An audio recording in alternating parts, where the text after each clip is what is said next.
And for more on Carter's legacy, I'm joined by NBC News presidential historian Michael Beschloss. Michael, thanks for being with us this morning. And let's start with Jimmy Carter's political legacy. He took office in 1977 in the wake of the Vietnam War and, of course, the Watergate scandal. And I'm fascinated that he ran on the promise of restoring morality in U.S. policies. What do you think history will remember as his biggest presidential accomplishment?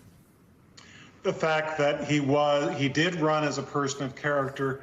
For instance, Stephen, guess what he said in 1976? And this is a way of showing the difference between that time and this time. He said, "Elect me president, and I will give you a government as good and as decent and as honest and compassionate and as full of love as the American people."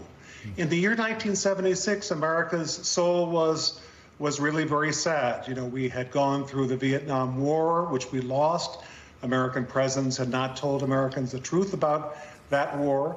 Watergate, Richard Nixon had resigned in 1974. So in a way, Carter came in as a healing figure. And the first thing he said just after being sworn in was, after this contentious campaign against Gerald Ford, the incumbent president, which he barely won, Carter did, he says on the inaugural stand, first words of his speech, "I would like to thank my predecessor for all he's done to heal our land." That had a lot to do with the good that Jimmy Carter brought to the White House.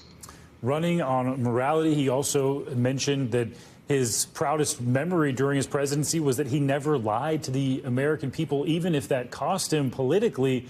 Michael, in that respect, do you think, was he just the last president of his kind? Well, this was a moment, 1976, that was very different from many in American history because Americans were emotionally longing for that.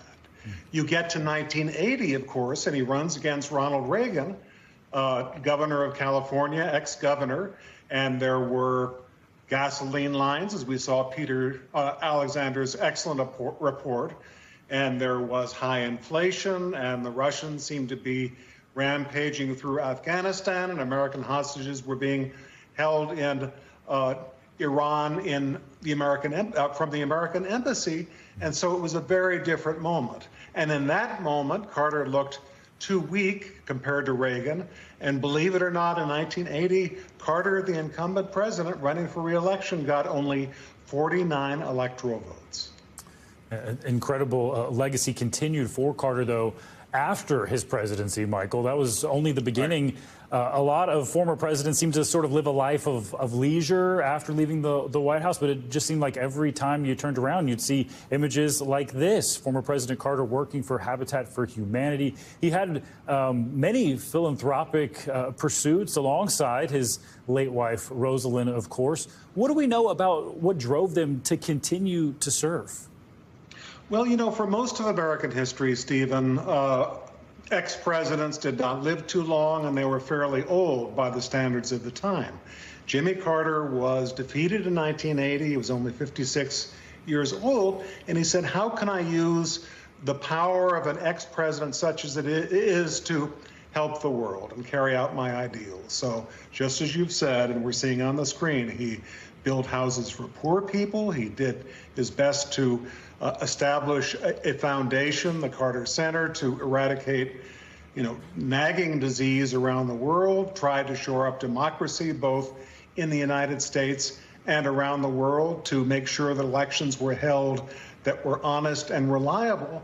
So he practiced his ideals for almost, he died 44 years later, but for most of that time, he was an active leader, very different from, just as you say, most ex-presidents who don't do a lot. And as you mentioned earlier, the world was a different place back in 1977 when he took office. But what do you think political leaders could learn today from Jimmy Carter to maybe try to make things less polarized? One is that he always tried to heal. We always have to remember that a president of the United States has two jobs. One is to be a divisive leader who proposes policies that a lot of people won't like, but the other side is the healing, unifying chief of state. And so this is someone who was probably better at the latter than the former. His character, his goodness, his kindness allowed him to appeal to people, at least in 1976, across the spectrum. Believe it or not, in 1976, when Carter ran against Gerald Ford, Carter carried virtually every state of the South of the United States. Although he was a Democrat with some liberal beliefs, there was a feeling that perhaps he could unify the country. Very different country from the one that we're living in now. A D.C. outsider taking the Oval Office and certainly leaving quite the legacy. Michael Beschloss, thanks so much for your insights this morning. Thanks a lot, Stephen. Be well. Thanks for watching. Stay updated about breaking news and top stories on the NBC News app or follow us on social media.